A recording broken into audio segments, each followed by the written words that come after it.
하나님 말씀 누가복음 14장 12절에서 24절 말씀입니다.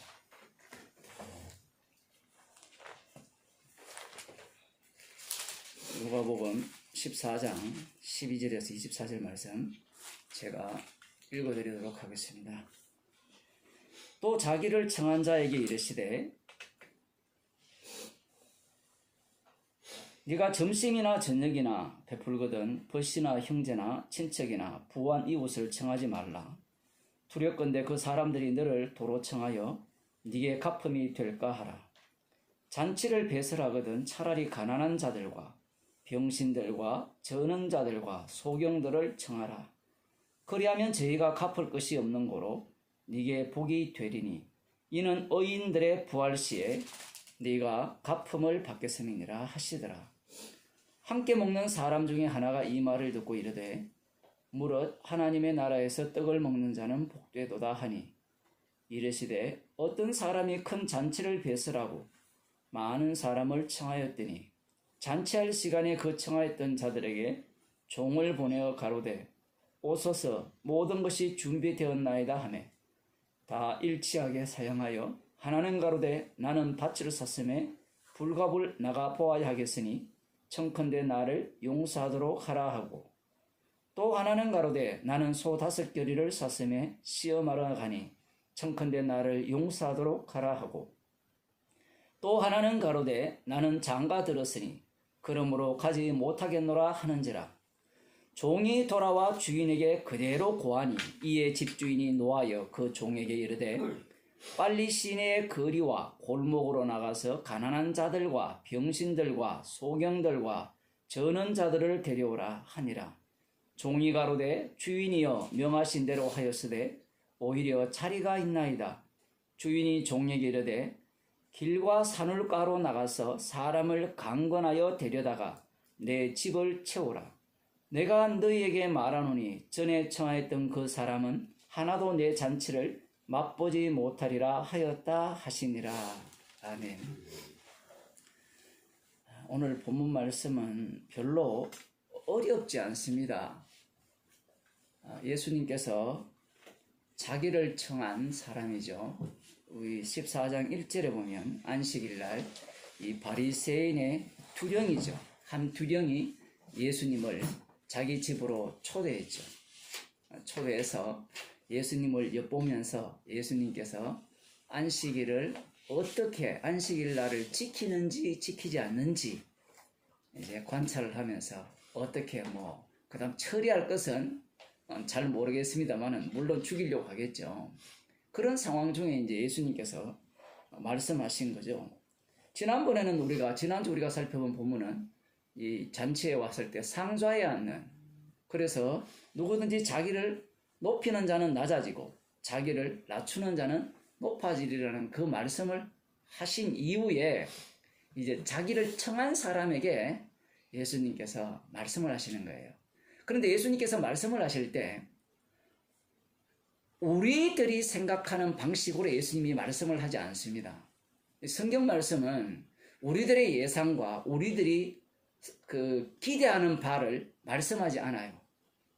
어쩌면 그야말로 예수님께서 한 상황을 갖고 예수님이 하고 싶은 말을 다 끄집어내는 겁니다.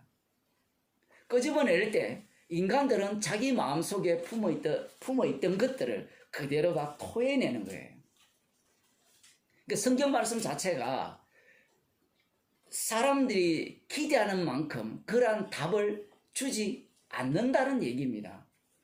이 과거의 시대를 우리들이 살고 있거든요. 그러니까 과거의 시대의 특징이 뭔가 하면 정확성입니다. 과학의 특징이 무엇인가 하면 모든 게 관찰이거든요. 생물이 되었든 물리가 되었든 수학이 되었든 모든 것들은 관찰한 이후에 그 결론을 도출합니다. 그래서 정확하게 그 답을 찾아내려고 하죠. 이런 사고방식이 이미 우리는 그 사고방식 속에 들어있어요. 거기에서 지금 눈꽃만큼도 벗어날 수 없는 그런 환경 속에 갇혀 있습니다. 갇혀 있기 때문에 그런 과학적 사고로 성경을 볼 수밖에 없습니다. 그러면 과학적 사고가 아닌 시대는 과학적 사고가 아니었느냐라고 물으신다면 여전히 과학적 사고였습니다. 르네상스 이후나 이전이나 마찬가지예요. 과학 이전도 역시 과학적 사고죠. 어떤 과학적 사고입니까? 이 패러다임이 변한 거거든, 패러다임이. 그 전의 과학과 그 이후의 과학이 다른 거죠. 그 이후에 발전된 과학을 근거로 하여서 그 이전의 과학을 바라보니까 그 이전의 과학은 완전히 무당 수준이다. 이렇게 생각하는 겁니다.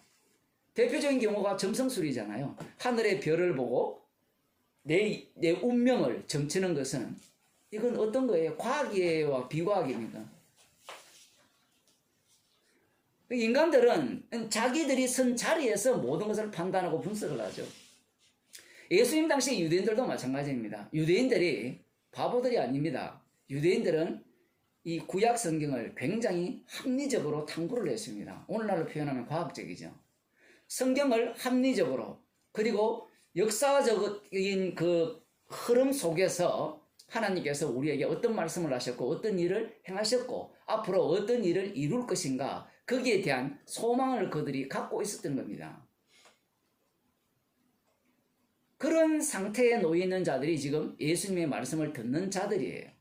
그리고 이방인들은 이 말씀을 이해 못하게 돼 있어요. 구조가.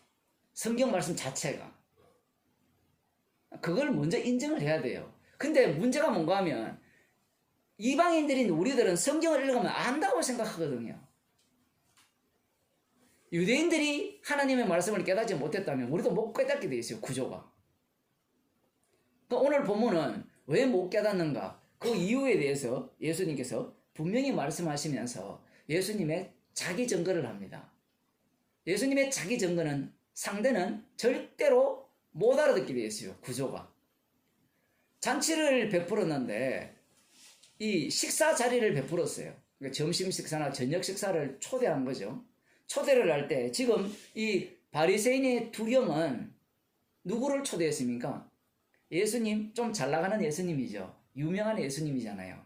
죽은 자도 살리고 병자도 고치고 희년을 선포한 분이거든요. 그분을 초대했습니다. 그리고 주변의 모든 사람들은 원래 끼리끼리 모이잖아요. 바리새인의 두령이니까 거기 온 사람들이 대부분 바리새인들이겠죠. 그들을 초대한 겁니다. 이 자리에는 누가 없는가 하면 거지, 가난한 자, 이 병신들, 이 소경들이 없어요. 그럼 예수님은 왜 초대했는가? 초대한 이유는 14장 1절에 나오거든요. 14장 1절에. 자기들이 판단을 내리기 위해서 초대한 거예요. 자, 어쨌든 예수님께서 이런 상황에서 너희들이 혹시 식사를 대접하려고 하거든 목사 같은 사람을 부르지 말고 돈 많은 내가 이 사람한테 식사를 대접하면 이 사람이 나에게 물건을 더 많이 사줄 거다. 나에게 더 좋은 대접을 해줄 거다. 라는 사람을 초대하지 말고 초대해도 나올 것 없는 사람을 초대하라는 거예요. 그게 예수님 말씀입니다. 그 대표적인 사람이 누군가 하면 가난한 자들, 병신들, 저는 자들, 소경들. 지금이야 뭐 가난한 자들은 사회복지가 잘 돼 있어가지고 가난한 자들은 좀 다릅니다만 저는 자들, 병신들, 소경들은 이게 뭡니까? 장애인 고용이 의무화되어 있어가지고 나쁘지 않습니다. 제가 이 동네에 들어보면 장애인들이 이 등록을 하잖아요. 그럼 일도 뭐 제대로 하는지 모르지만 큰 소리 빡빡 친대요. 왜냐하면 잘못하면 고소해버리거든요. 책임이 막중합니다. 자, 이 당시에는 그런 사회복지제도가 없었기 때문에 그들이 그냥 한마디로 말하면 이들 모두가 다 거지예요.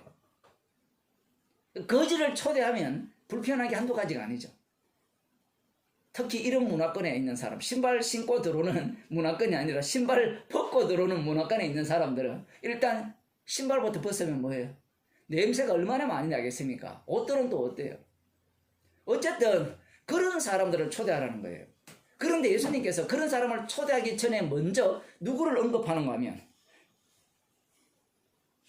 벗이나 형제나 친척이나 부한 이웃을 청하지 말라는 거예요. 벗이나 형제나 친척이나 부한 이웃. 아니 식사 자리 초대할 때 이런 사람을 초대하지 누구를 초대해요? 벗, 친척, 형제.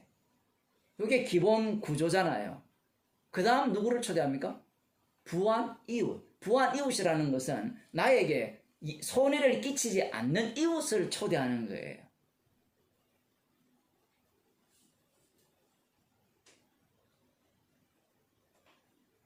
교회를 보더라도 돈 많은 사람, 돈 잘 버는 사람, 이런 사람이 오면 환영을 받거든요. 돈 없는 사람, 뭐 더 이상 별로 나올 것이 없는 사람들, 교회 봉사할 곳이 없는 사람들은 환영을 못 받아요. 예수님께서 지금 이 말씀을 하심으로 말미암아 마치 사회개혁을 하시는 것 같죠. 이 민중신학을 하는 사람들은 이런 말씀을 굉장히 좋아합니다.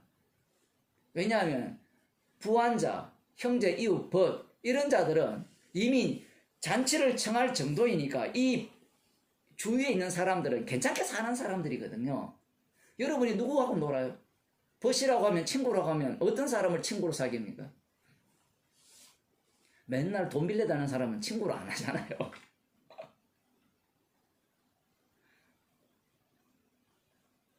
그런 사람을 청하지 말라. 왜냐하면 두렵건대 예수님의 말씀은 그 사람들이 너를 도로 청하여 네게 갚음이 될까 하라. 은혜를 베푸면 그 은혜를 베푼 것에 대해서 갚음이 된다면 뒤에 보면 부활 시에 네가 갚음을 받지 못한다라고 하시는 거예요. 그래서 갚을 수 있는 사람들을 청하지 말고 갚지 못하는 사람을 청하라는 겁니다. 그래야 부활 시의 의인들이 어떻게 당신이 베푼 그 은혜를 갚아줄 것이라는 거예요. 자, 이 말씀을 여러분이 지금 들었잖아요. 지금 우리가 성경 말씀이 하나님의 말씀이잖아요. 근데 예수님이 지금 이 말씀을 하셨거든요. 예수님의 말씀을 그대로 들어야 될 거 아니에요. 맞죠? 그러니까 앞으로 여러분이 식사 초대를 할 때 갚을 능력이 없는 사람을 초대해서 대접하세요. 그게 예수님의 말씀입니다. 요즘은 성경 말씀을 관심이 없잖아요. 왜? 성경 말씀이 갚을 능력이 없거든요. 돈이 안 되니까.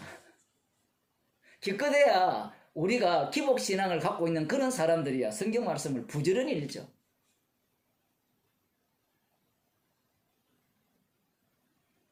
성경이 우리에게 뭔가를 갚아준다면 말씀을 읽을 가치가 있는데 갚을 거리가 없으면 성경 읽을 이유가 없잖아요. 목사들이 왜 열심히 성경을 연구합니까? 연구를 해서 뭔가 설교를 해내면 그 다음 먹고 살 문제가 해결되기 때문에 연구하지, 열심히 연구했는데 먹고 살 문제가 해결 안 된다. 그럼 연구 안 해요. 연구 안 하면 뭐 하겠어요? 그 어떤 분이 그런 얘기를 했대요. 어떤 목회 세미나, 설교자 세미나를 하는데 그 사람이 목회를 한 40년을 했는데 40년 만에 처음으로 자기가 설교를 작성했대요. 교회가 큰 교회입니다. 설교를 자기가 처음으로 작성해 봤대요. 그럼 그때까지 뭐 했느냐? 남 설교 보고 뺏겼다는 겁니다. 그러니까 뺏겨도 교회가 큰일이라는 거예요. 그들은. 그러면 그렇게 하다가 자기가 직접 작성하면 어떻게 되겠어요?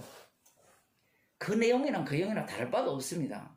돈이 되기 때문에 뺏기고 돈이 되기 때문에 열심히 성경을 상고하는 거예요. 제가 목사를 예를 들었지만 성도들도 마찬가지죠. 돈이 안 되면 성경 안 봅니다. 볼 이유가 없잖아요. 여러분 성경 한 구절을 읽는데 돈이 됩니까? 애들 성경 안 읽잖아요. 왜 안 읽어요? 학점이 안 나오거든요. 여기에. 지금 예수님께서 하시는 말씀이 갚을 것이 없는 자들을 청하라는 겁니다. 제가 좀 확대 해석을 했지만 갚을 것이 없는 것을 청할 인간은 없어요. 그런데 있어요.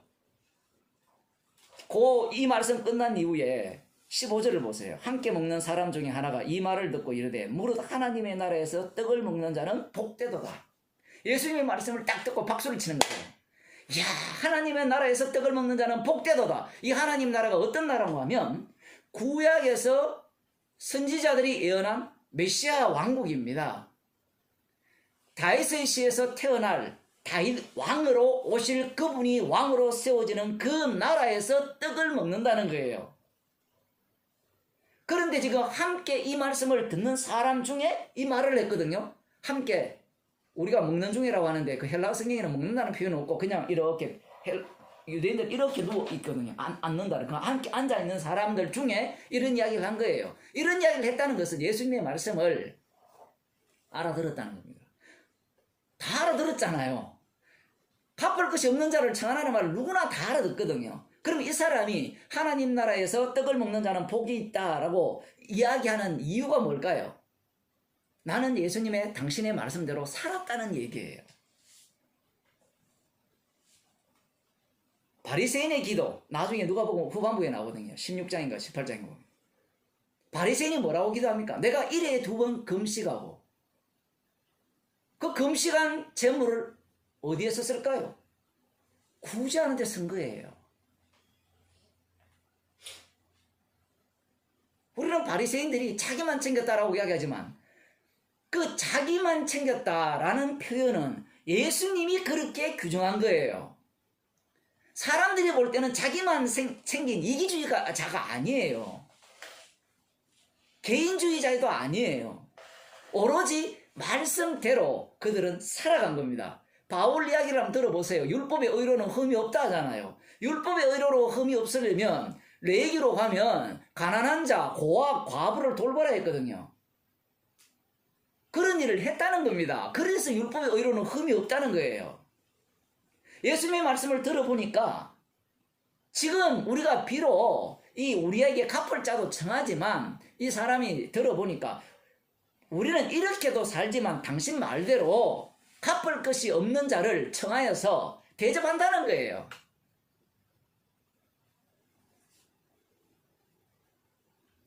성경을 모르니까 사람들은 이렇게 청하면, 이렇게 갚을 것이 없는 자를 대접하면, 가난한 자를 도와주고 병자들을 도와주고 불쌍한 자를 도와주면 그들이 갚을 것이라는 말씀이 있으니까 갚을 것이라고 생각하고 이 말씀대로 사는 사람이 또 있어요.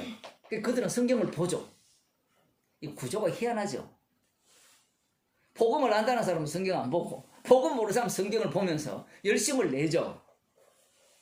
근데 그들은 이 말씀을 지금 우리 성경에는 잘라놨거든요. 14절 15절을 이렇게 동그라미 쳐서 이 문단을 나눠놨어요. 안 나눠져 있습니까? 나눠져 있죠. 나눠져 있으니까 사람들이 잘라가지고 끝내보거든요. 이 앞뒤 문장이, 이 사건이 연결되어 있는데 이 사람의 반응이 굉장히 중요합니다. 왜 중요하냐라고 하면 예수님의 말씀 정도는 이 세상 사람이라면 누구나 다 지킬 수 있단 말입니까? 없다는 말입니까? 있다는 말이죠. 가난한 사람을 위해 사는 사람이 얼마나 많습니까? 옛날 루터가 종교개혁하기 그 전에 루터 고 좌우에 그 당시에 수도원들이 아주 많았거든요. 그 수도사들이 어떻게 살았는가 하면 그들의 철칙이 뭔가 하면 물론 탐욕을 취하면서 산 사람도 있지만 먹는 것은 그냥 이 생명만 부지될 정도로만 먹고 그야말로 수도 원장임에도 불구하고 그러면 엄청나게 뭔가 헌금이 많이 들어오니까 잘 살 것 같잖아요. 물론 그런 인간도 많았지만 죽지 않을 만큼만 먹고 산 거예요. 그래서 이 어떤 사람을 보니까 그 당시에 아주 유명하길래 뭔가 대단할 거라고 생각하고 보니까 이 뼈가, 이 살이, 이 등골하고 이 배가죽이 이렇게 붙어 있는 거예요, 모양이. 얼마나 이 말씀대로, 그러니까 이 먹는 거, 마시는 거 구하지 않고 그의 나라라 의를 구했으면 그렇게 살겠느냐 얘기거든요. 실제로 그렇게 가능해요. 그게. 그러면서 그들은 구제하고 도와주면서 사는 겁니다. 이런 일들은 예수님의 말씀은 인간이라면 못할 일이 없거든요. 그래서 이 사람이 하나님 나라에서 떡을 먹는 자는 복되도다라고 외치는 거예요. 그럼 그 외침 속에 누가 또 포함돼요? 자기가 거기에 들어가는 겁니다. 그 정도의 하나님 나라라면 나는 충분히 들어갈 자격 요건이 있습니다. 왜? 내가 평소에 살아가는 모습이 바로 그 가난한 자들을 구제하면서 돕는 모습으로 살기 때문에 라는 거죠. 자, 그런데 예수님께서는 한 비유를 드십니다. 비유도 어렵지 않아요. 어떤 주인이 잔치를 베풀었어요. 우리는 이미 뭔가 정답을 알기 때문에 이 잔치의 의미가 주님의 혼인잔치, 하나님의 아들의 혼인잔치, 이 내용임을 알 수 있습니다. 그래서 대체로 이 혼인잔치를 최종 심판으로 이렇게 이야기를 하는데, 사실은 구약 이사야를 보게 되면 예수님의 오심 자체가 혼인잔치입니다. 예수님의 오심 자체가. 이사야 54장에도 그런 말씀이 나오거든요. 여호와 하나님이 너의 남편이고, 그리고 혼인잔치에 너를 아내로 삼겠다, 이런 내용이 담겨 있어요. 성경 자체가. 그러니까 유대인들은 이런 내용들을 알고 있죠. 주님이 우리의 남편이 되실 것이라는 것을 알고 있는 겁니다. 지금 예수님께서 이 하나님 나라에서 떡을 먹는 자는 복되도다 라는 말은 혼인잔치에 참여한 자는 복되다라는 얘기거든요. 자, 그럴 때 예수님이 비유를 드는데 이 어려운 얘기가 전혀 아닙니다. 보면 이렇습니다. 큰 잔치를 배설하고 16절에 보면 잔치할 시간에 그 청하였던 자들에게 종을 보내어 가로되 오소서 모든 것이 준비되었나이다 라고 하는 겁니다. 이미 그 초대권을 다 보냈어요. 청한 자들에게 초대권을 다 보냈습니다. 보낸 이후에 종들 이제 잔치 그 날이 다가온 거죠. 잔치할 시간이 되었어요. 그래서 종들에게 보내서 오라고 이제 보냈습니다. 근데 그 청함을 받은 자들이 한결같이 모두가 일심 대동단결하여 거절했어요. 근데 거절을 할 때 이들이 사가지 없게 거절한 게 아니고 아주 겸손하게 예의 바르게 거절을 했어요. 그리고 거절하는 내용들을 보게 되면 모두가 다 합당한 이유를 갖고 있습니다. 어떤 합당한 이유인가 여기에 보게 되면 한 사람은 뭐라고 이야기하는가? 나는 밭을 샀으니 불과 불 나가보아야 하겠으니 청컨대 나를 용서하도록 하라. 한국말이야 존칭이 있으니까 내가 지금 밭을 샀으니까 그 밭이 어떤지 내가 나가봐야 되는 게 당연하지 않습니까? 이게 말이 밭이지만 여러분이 돈을 벌어서 그죠? 강남에 한 50억짜리 아파트를 샀다 치면 안 가보겠어요? 갑자기 가격이 한 5억이 떨어졌는데, 예를 들면 5억이 떨어졌는데 그때 내가 계약을 맺었어요. 그러면 계약 맺었으니까 가봐야 될 거 아니에요. 그런데 그 가야 되는 날이 잔치에 가야 될 날이에요. 우선순위가 뭐예요?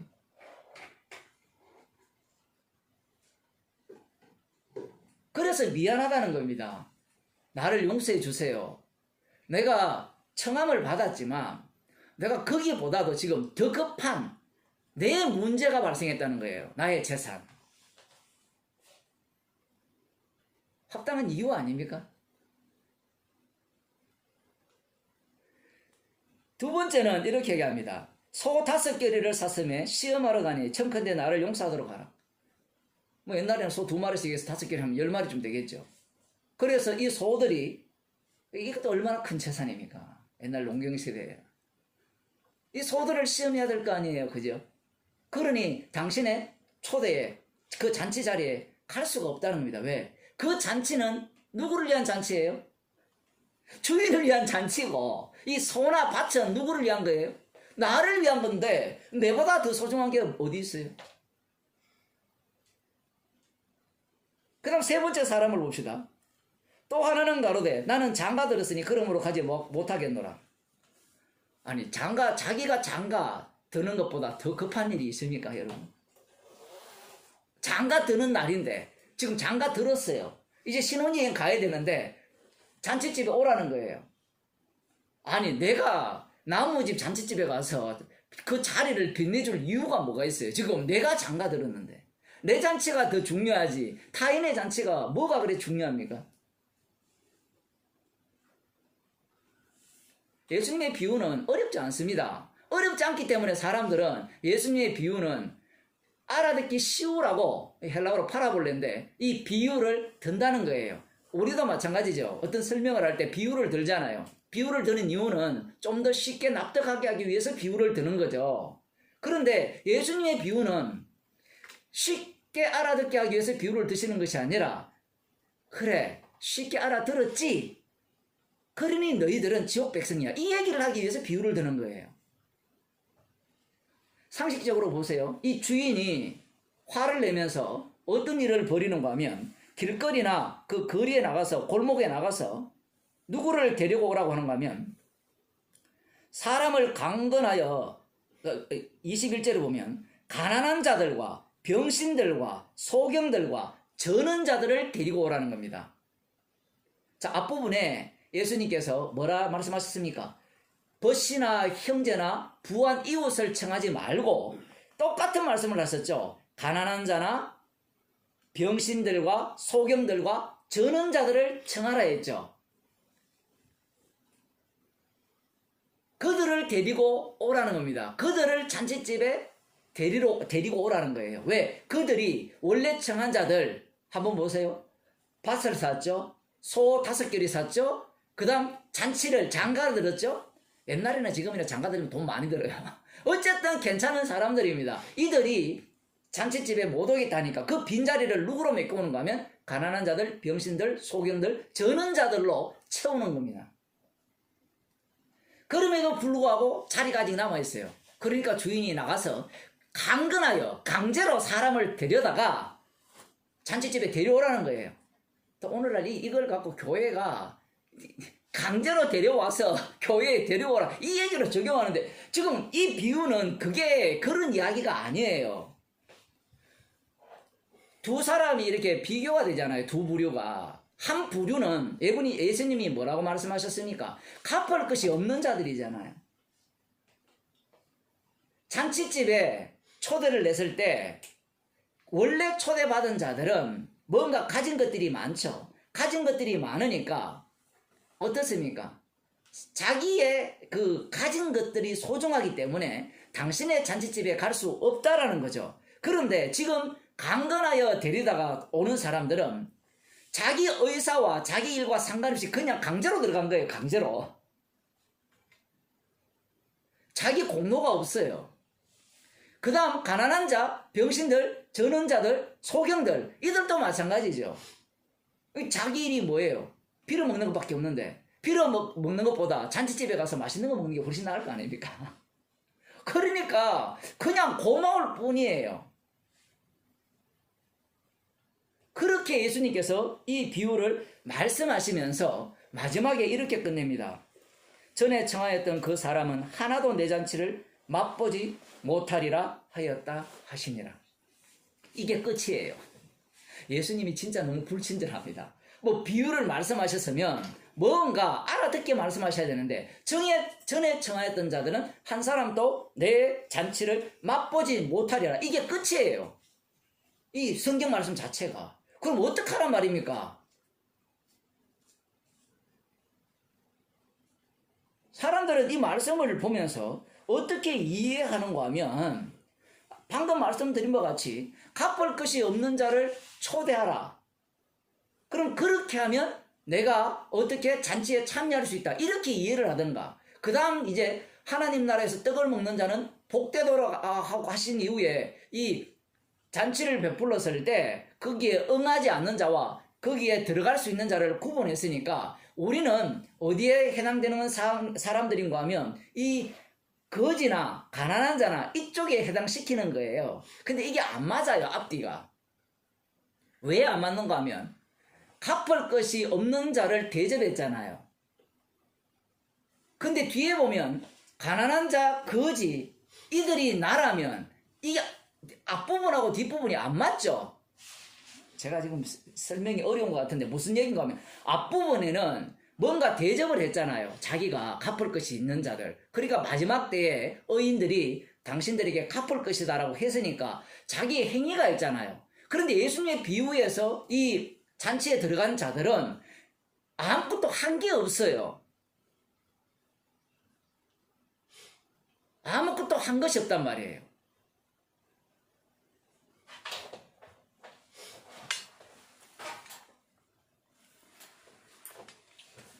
아무것도 한 것이 없기 때문에 앞뒤가 안 맞는 거예요. 이 논리가 예수님이 앞부분에 하신 말씀과 비유가 안 맞는 거예요. 그 사람들이 성경을 보면서 이 내용을 모르는 겁니다.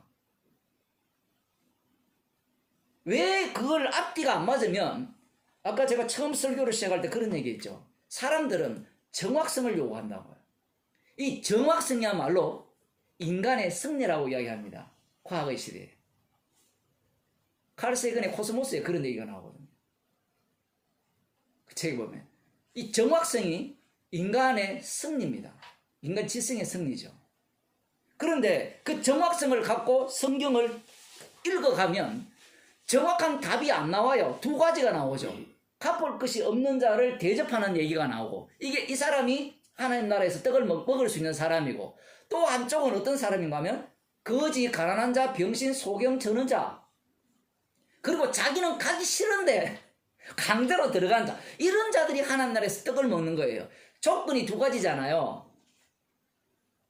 그러면 어느 조건에 맞춰야 됩니까? 천국에 가려면?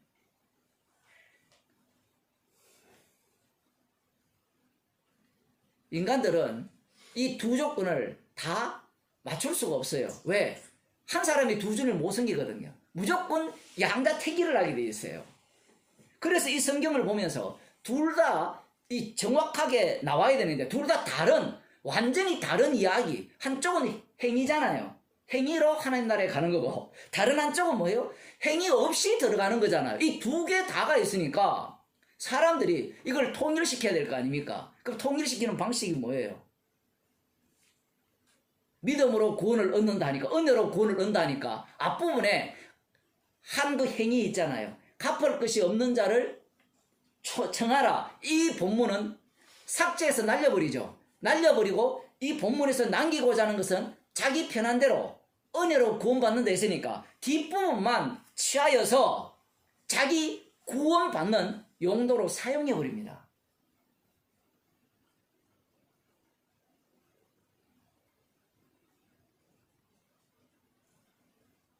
예수님이 지금 한 입으로 두 말씀을 하신 거예요.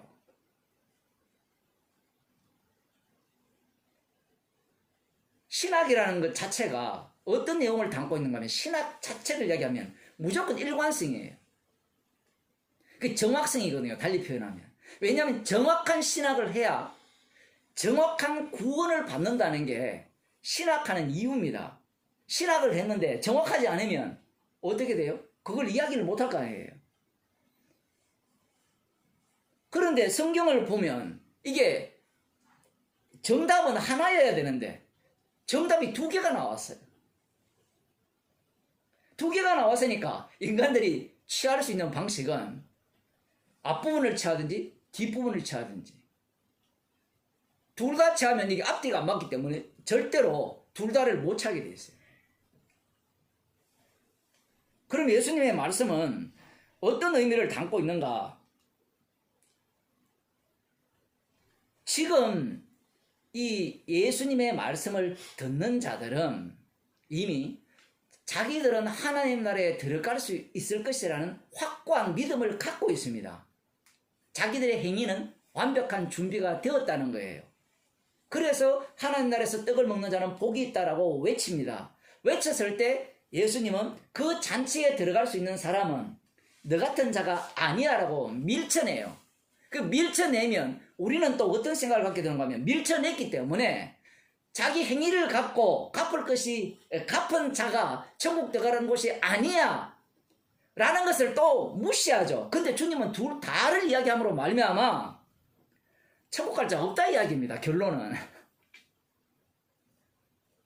왜냐면 인간 본성 자체가 두 가지를 취할 수 있는 본성이 아니기 때문에 그래요.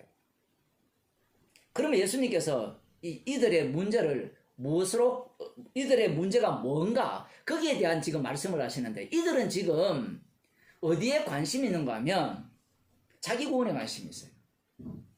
자기 구원. 이들만 그러냐? 이들만 그런 것이 아니라 오늘날 이 성경을 읽는 모든 사람들이 자기 구원에 관심을 갖고 있습니다. 사도행전 8장을 한번 보겠습니다. 사도행전 8장을 보게 되면 어떤 내용이 나오는가 하면 이 빌립 집사가 이 사마리아에 가서 복음을 전합니다. 사마리아 성에 가서 복음을 전하는데 그곳에 어떤 사람이 있는가 하면 마술사 시몬이라는 사람이 있어요. 이 사람은 마술을 행하는데 얼마나 대단한 마술을 행했는가 하면 온 사마리아 성 사람들이 이 사람을 크도다 하나님의 사람이여 이렇게 별명을 지어줬어요. 달리 말하면 하나님의 능력을 행하는 마술사 시몬인 거예요. 그 사람이 빌립의 전도를 듣고 예수를 믿었어요. 예수를 믿고 믿기만 한 게 아니라 세례도 받았습니다. 세례를 받았을 뿐만 아니라 자기가 마술하는 것들을 다 버렸어요. 얼마나 대단합니까? 안 그래요? 마술을 해서 돈벌이가 이게 굉장히 괜찮았거든요. 많은 돈을 벌었어요. 그런데 빌립의 전도를 듣고 십자가 못 박히신 예수님이 주님이시라는 소식을 듣고 전도를 듣고 예수를 믿은 겁니다. 자기의 이익이 되는 것들을 버리면서까지도. 그때까지는 굉장히 좋았죠. 그때까지만 해도 함께 믿던 자들이나 빌립 집사도 마찬가지죠. 모두가 다 이 마술사 시몬이 제대로 된 신앙을 갖고 있다고 생각한 겁니다. 그런데 예루살렘에서 베드로와 요한이 와서 이 안수를 하니까 성령을 받는 일이 발생했어요. 이 당시에는 성령을 받았다는 증거가 나타났거든요. 방언을 한다든가 그러한 일들이 보였어요. 보이니까 마술사 시몬이 마음속에 담고 있던 것이 이렇게 뽀록 났어요. 어떻게 뽀록 나는가 하면 돈을 줘가지고, 돈이 많으니까 돈을 줘가지고 나도 안수하면 저러한 성령의 세례를 줄 수 있는 능력을 갖게 해달라고 요청한 거예요.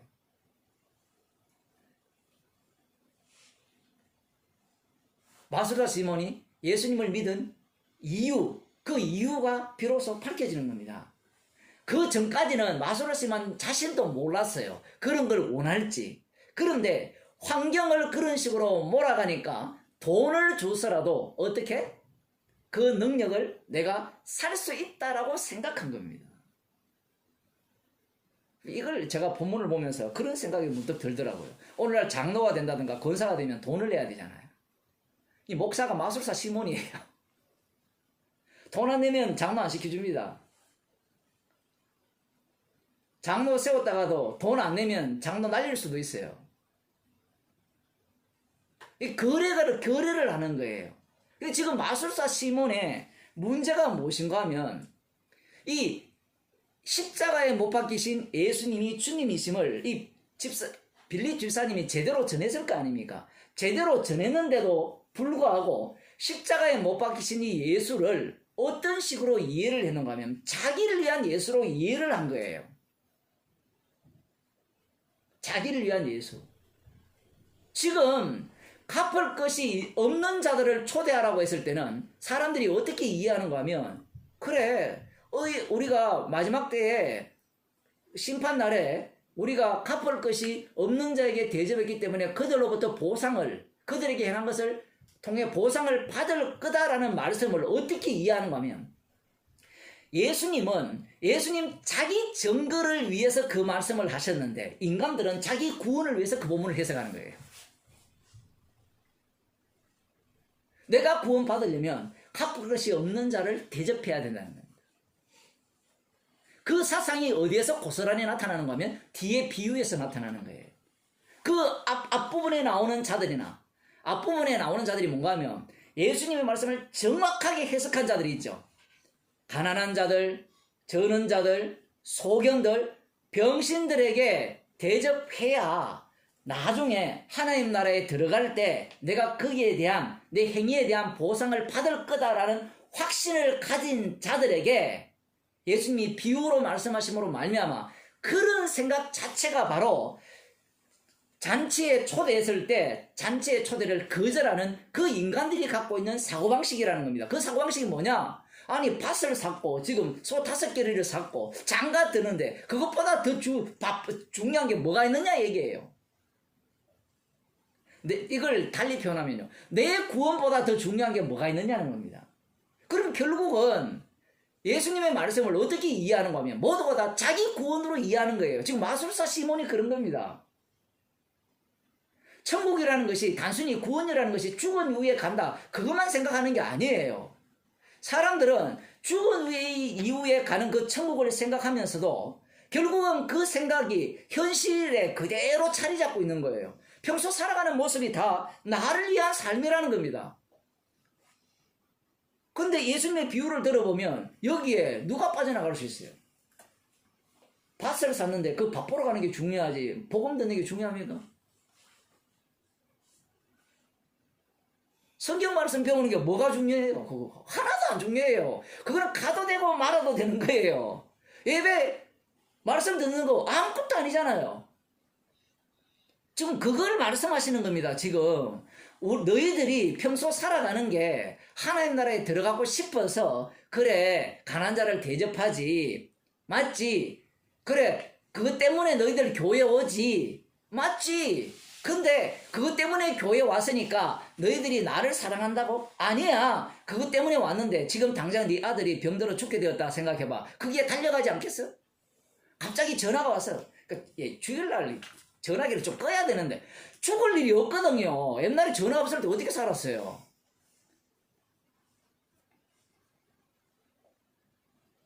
아니 죽을 일이면 이미 전화 올 때면 다 죽었어요.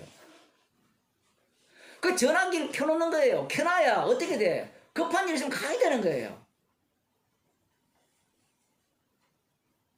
모든 마음이 나를 위한 복음이에요. 나를 위한 복음.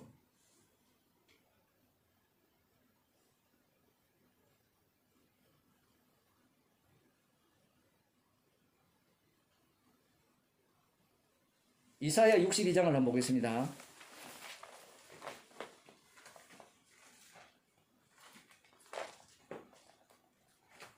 이사야 62장 1절에서 5절을 보면 나는 시온의 공의가 빛같이 예루살렘의 구원이 햇불같이 나타나도록 시온을 위하여 잠잠하지 아니하며 예루살렘을 위하여 쉬지 아니할 것인즉 바벨론 포로로 잡혀갔기 때문에 이제 여호와 하나님께서 시온을 위해서 예루살렘을 위해서 잠잠하지 않겠다는 겁니다. 복수하겠다는 거죠. 그들을 회복시키겠다는 겁니다. 열방이 네 공의를 열왕이 다 네 영광을 볼 것이요. 그러니까 이스라엘이 회복된다는 겁니다. 너는 여호와의 입으로 정하실 새 이름으로 일컬음이 될 것이며 너는 또 여호와의 손에 아름다운 면류관 내 하나님의 손에 왕관이 될 것이라. 다시는 너를 버리운 자라 칭하지 아니하며 다시는 네 땅을 황무지라 칭하지 아니하고 오직 너를 헵시바라 하며 네 땅을 뿔라라 하리니 이는 여호와께서 너를 기뻐하실 것이며 네 땅이 결혼한 바가 될 것임이라. 이렇게 돼 있거든요. 마치 청년이 처녀와 결혼한 같이 네 아들들이 너를 취하겠고 신랑이 신부를 기뻐한 같이 네 하나님이 너를 기뻐하시리라. 하나님이 너의 남편이라 합니다. 하나님이 너와 결혼하겠다는 거예요. 그래서 네 영광을 온 열방이 바라볼 것이라는 겁니다. 이 내용을 누가 알고 있는가 하면 유대인들이 알고 있어요.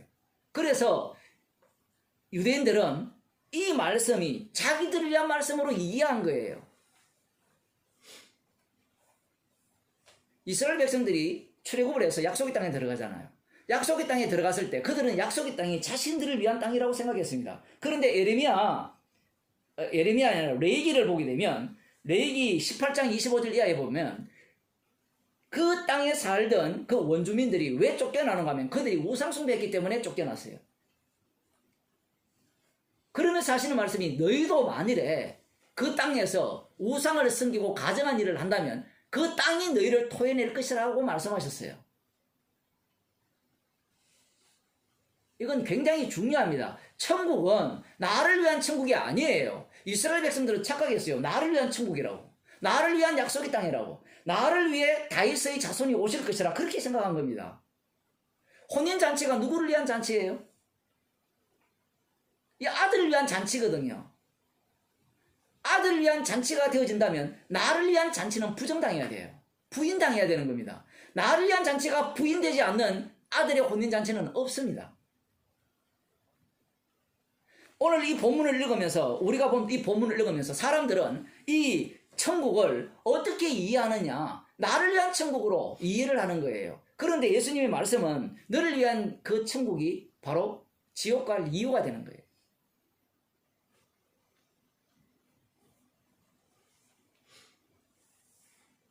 그러면 천국은 누가 가느냐? 오늘 본문에 보면 아무도 못 가요. 오늘 본문에 보면 가난한 자, 병신들, 소경들, 눈먼 자들이 간다. 강건하고에서 채워진다 간다 하니까 가난한 자들이 천국 가네요. 이렇게 이야기하는데 그 얘기가 아니에요. 천국은 누가 가느냐? 십자가의 피로 만든 자들만 가요. 그들을 새 피조물이라고 합니다. 그러면 십자가의 피로 만든 자들은 자기 자신을 어떤 자로 보는가 하면 가난한 자, 병신, 소경, 저는 자로 봐요. 나는 천국 가기 싫었는데 달리 말하면 나는 내 밖에 모른다 얘기입니다. 달리 말하면 나는 내가 천국 가기 위해서 사는 그 인간이었는데 주님의 십자가의 피로 이 죄를 용서하시고 천국에 넣어 주었군요. 그걸 알게 되니까 자기 자신을 어떤 자로 규정하는가 하면 병신, 가난한 자, 소경. 달리 말하면 죄인이 되는 거예요. 천국은 아들의 죽으심을 자랑하는 곳이 천국입니다. 그런데 지금 예수님 당시 이 바리새인들은 자신들의 영광을 받기 위한 천국으로 오해를 한 거예요. 오늘날 모든 교회가 천국을 내가 가는 천국이죠. 내가 받을 영광 그것을 꿈꾸면서 예수를 믿고 있는 겁니다.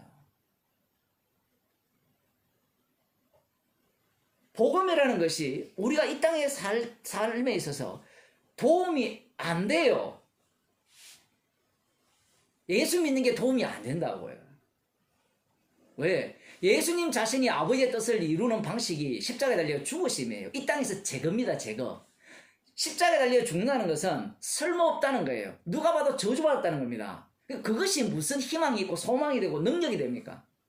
성도가 복음을 안다는 것은, 말씀을 알아간다는 것은 그 죽으심의 은혜를 안다는 건데, 그 죽으심의 은혜를 안다는 것이 이 땅을 살 때 도움이 안 돼요. 우리는 마음속에 은근히 복음을 알면 뭔가 주님이 나를 이렇게 지지해주고 뭔가 잘 살게 해주고 자녀도 잘 되게 해주고 그런 은근한 기대를 갖고 있잖아요. 그 기대를 갖고 있는 자들이 지금 바리새인들이에요. 복음은 나를 좋게 하는 게 아니에요. 복음은 죽임당한 어린 양을 찬양하는 겁니다. 그 피의 공로를 찬양하기 때문에 오늘도 우리는 말씀 앞에서 이렇게 죄인으로 드러나는 거예요. 죄인으로 드러나는 것이 축복입니다. 기도합시다. 하나님 아버지,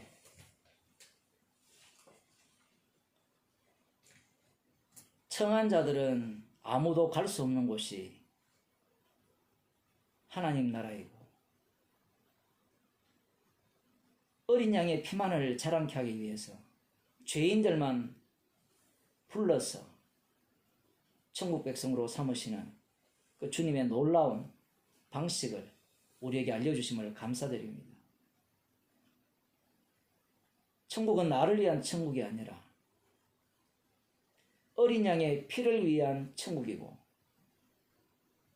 나를 기쁘게 하는 나의 잔치가 아니라 어린 양의 죽음을 찬양하는 주님의 잔치 자리임을 저희들이 늘 기억하며 하루하루를 살게 하여 주옵소서.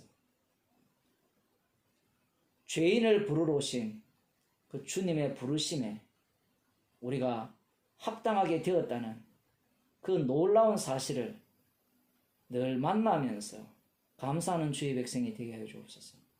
예수님 이름으로 기도드리옵나이다. 아멘. 하늘에 계신 우리 아버지여, 이름이 거룩히 여김을 받으시오며 나라의 마시오며 뜻이 하늘에서 이루어진 것 같이 땅에서도 이루어지이다. 오늘날 우리에게 원하는 것을 주시고 우리가 우리에게 지지에 사해 주고 같이 우리 죄를 사해 주시고 우리를 시험에 하지 마옵시고 다만 말에서 구하옵소서. 대개 나라와 근세와 영광과 지혜와 영광과